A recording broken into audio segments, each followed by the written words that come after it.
देशभरामध्ये औषध विक्रेत्यांनी जो आहे तो आज देशव्यापी बंद पुकारलेला आहे। एकीकडे ऑल इंडिया ड्रगिस्ट अँड असोसिएशनच्या वतीनं जगन्नाथ शिंदे यांच्या माध्यमातून आवाहन करण्यात आलं होतं आणि या आव्हानाला राज्यभरामध्ये विविध ठिकाणी प्रतिसाद मिळताना पाहायला मिळतो। सोलापूर जिल्ह्यातल्या माड्यामध्ये आपण आहोत आणि आपण जर पाहिलं असेल तर माड्यातले औषध विक्रेते जे आहेत ते या ठिकाणी या संपामध्ये सहभाग नोंदवताना पाहायला मिळत आहेत। आणि ज्या पद्धतीनं एकीकडे देशव्यापी बंदला जो आहे तो माड्यामध्ये प्रतिसाद मिळताना पाहायला मिळतोय। अनेक औषध विक्रेते जे आहेत ते माडा असेल तालुक्याभरातले जवळपास 600हून अधिक औषध विक्रेते जे आहेत ते या संपामध्ये सहभागी होताना पाहायला मिळतात। छातीला जे आहे ते पूर्णपणे काळी फीत लावून जे आहे ते कुठेतरी ऑनलाईन विक्रीचा जो आहे तो निषेध नोंदवताना पाहायला मिळतात। आपल्यासमोर आपण या औषध विक्रेत्यांशी जे आहे ते संवाद साधणार आहोत। नेमकी काय मागणी आहेत? आज देशव्यापी बंद होतोय, माड्यामध्ये प्रतिसाद आपण देत आहे।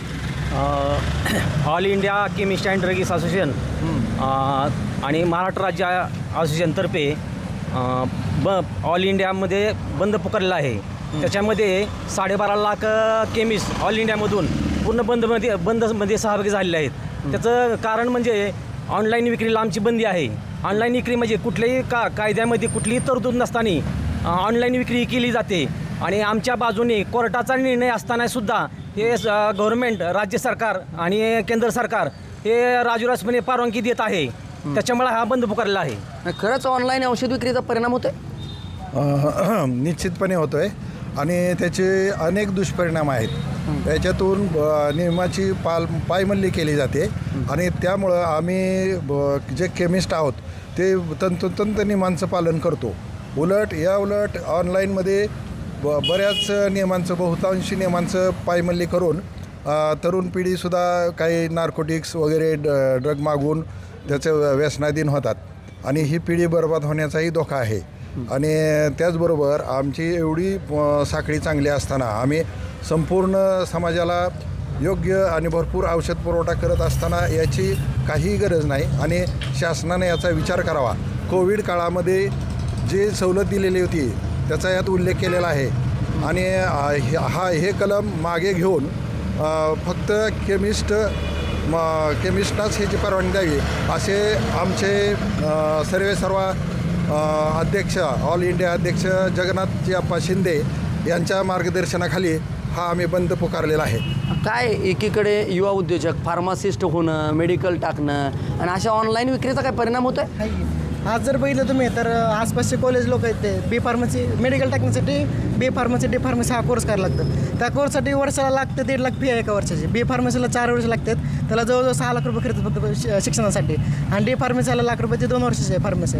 ते मेडिकल टाकण्यासाठी ते कोर्स करायला लागतात। त्या कोर्सला एवढी फी येते आणि त्यातनं ऑनलाईन त्यांनी हे केलेलं आहे। त्यामुळे हे कुठतरी एकीकडे आर्थिक एवढा खर्च, दुसरीकडे ऑनलाईनचा, त्यामुळे ह्या धंद्याची ही होणार आहे शेवट काय परिणाम होतोय? हो, निश्चित त्याच्यावरती परिणाम होतो आणि यात युवा पिढी आहे ती भरपूर चाललेली आहे। त्याकडे शासनाने लक्ष दिलं पाहिजे। कुठे तर ॲमेझॉन असेल, वेगवेगळ्या साईड औषध कंपन्यांच्या आहेत, याचा परिणाम काय थेट दररोजच्या आर्थिक उत्पन्नावर होतोय?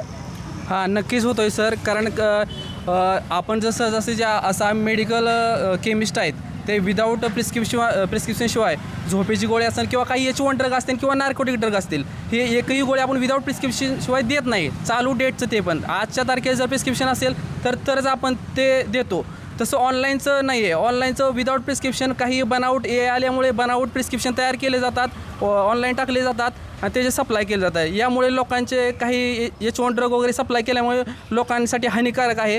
हे बंद झालं पाहिजे आणि एखाद्या वेळेस जर 10-12 वाजता जर एखादी इमर्जन्सी बीपीची गोळी असेल, शुगरची गोळी असेल किंवा हार्ट संदर्भात कोणतीही गोळी असेल, त्यावेळेस आपलाच हा केमिस्ट बांधव 10-12 वाजता धावत येऊन पेशंटची काळजी घेतो। हे लोकांच्या एकंदरीत कधी ते लक्षात आलं पाहिजे। कुठल्या वापरला वगैरे बळी न पडता केमिस्ट बांधवांना सहकार्य केलं पाहिजे। नेहमीच केमिस्ट हा 24 तास तत्पर राहील आपल्यासोबत। आपण जर पाहिलं असेल तर माड्यामधले हे औषध विक्रेते होते आणि कुठेतरी या सरकारच्या धोरणाचा एकीकडे निकाल देखील लागल्याचं सांगितलं जातं आहे आणि दुसरीकडे मात्र सरकार याकडे दुर्लक्ष करतं आहे आणि कुठेतरी ऑल इंडिया ड्रगिस्ट अँड असोसिएशनच्या वतीनं हा संप पुकारला होता आणि या संपाला जो आहे तो सोलापूर जिल्ह्यातल्या ग्रामीण भागामध्ये प्रतिसाद मोठा मिळताना पाहायला मिळतो. जवळपास सोलापूर जिल्ह्यातले 8,500हून अधिक औषध विक्रेते जे आहेत ते या संपामध्ये सहभागी होताना पाहायला मिळत आहेत. तर माढा तालुक्यातले जवळपास 600हून अधिक औषध विक्रेते जे आहेत या संपामध्ये सहभागी होताना पाहायला मिळतात. साहजिक आज रुग्णांची थोडीफार गैरसोय होणार आहे, मात्र औषध विक्रेत्यांच्या हक्कासाठी न्यायासाठी जे आहेत ते आज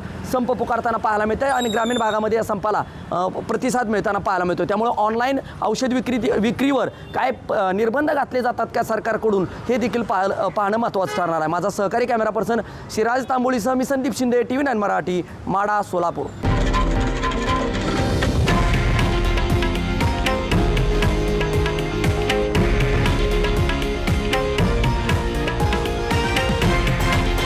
हे आहे देशातील नंबर 1 न्यूज नेटवर्क आणि आपण पाहत आहात TV9 मराठी, एकमेव.